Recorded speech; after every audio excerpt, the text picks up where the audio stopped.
And I would suggest you indent one word from either side. Okay. And so what that might look like is something like this.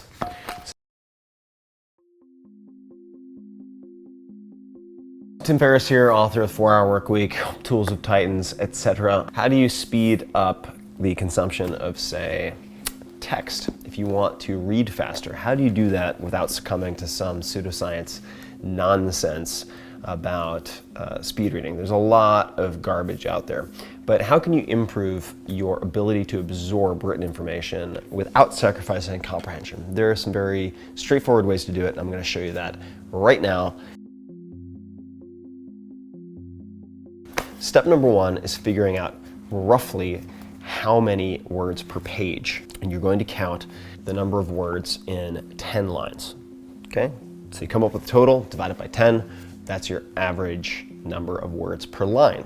You can see here, most books have a consistent number of lines per page. You multiply that, let's just say it's 30. Okay, you have an average of 10 words per line. That's 300 words per page. Great, easy enough.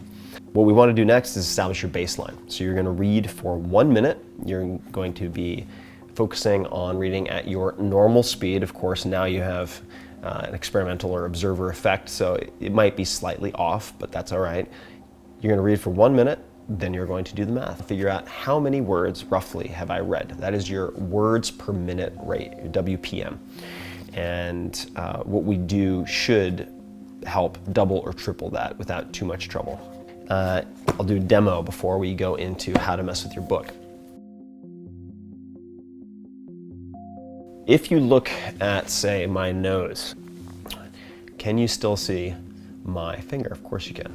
Can you still see my finger over here? Yes, you can. That is your peripheral vision. We read word by word, so we go from the furthermost left word to the furthermost right word, and so on. Seems logical. The problem with that is you're not using any of this space or the margins. And the way that you then remedy that is by drawing lines on some pages. And I would suggest you indent one word from either side. Okay. And so what that might look like is something like this. So now you have lines going down either side of the page.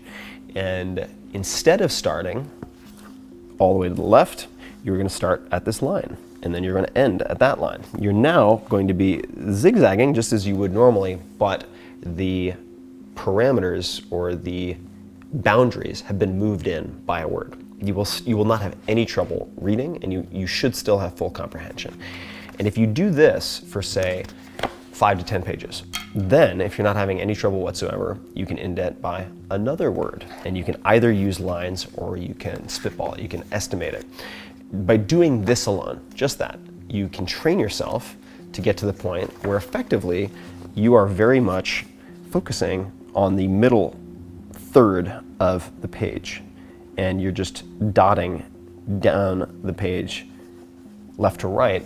And that in and of itself could easily double your reading speed without sacrificing comprehension. The next observation, just mechanically, that can be very helpful is that the eye doesn't track in a clean, smooth line. You want to do a test, close one eye, you put a finger on that eye, and then slowly track across the wall. And what you'll notice is that the eye jumps. Saccadic movements. The eye will jump from fixation point to fixation point. How do we utilize that? What that means is when you're looking at a given page, your eye isn't moving smoothly across each line. It's fixation, fixation, fixation. So the less bounce back or bounce up and the fewer fixation points we have, it's the less time we're going to spend reading each page. What we're going to do now is use a pacer. So you could use your finger and try to think of 2 fixation points per line for your eye. But this will keep you from bouncing up to previously read material. We've all had the experience of being really sleepy, say, and feeling like you've read the same 2 lines 5 or 6 times. This is partially because your eyes are tired and you end up back skipping and jumping all over the place. All right, so then you use your marker, your pacer, to move down the page. The next thing you're going to do is, say for 5 minutes, is to read slightly faster than your comprehension allows. So you want to get to the point where you're losing maybe 10%.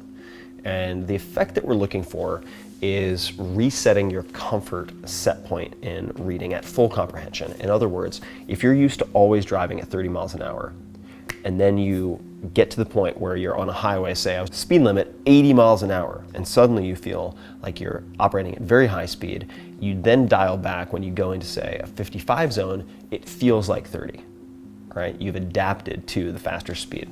So for 5 minutes, just practice reading with slight comprehension loss, so a little bit faster than is comfortable. And then what I want you to do is retest your word per minute rate. So now you're going to use the bumping in from either side, you're going to use the pacer, and I want you to make sure that you have full comprehension. I would wager that the vast majority of you, probably close to 100% if you followed all these instructions, will have at least improved your reading speed by 50%. Some of you will double, triple, quadruple your reading speed without sacrificing comprehension. No voodoo, no magic involved. It's just understanding the mechanics of the eye, a little bit about about optical perception, and then recognizing how you can optimize that for the printed page.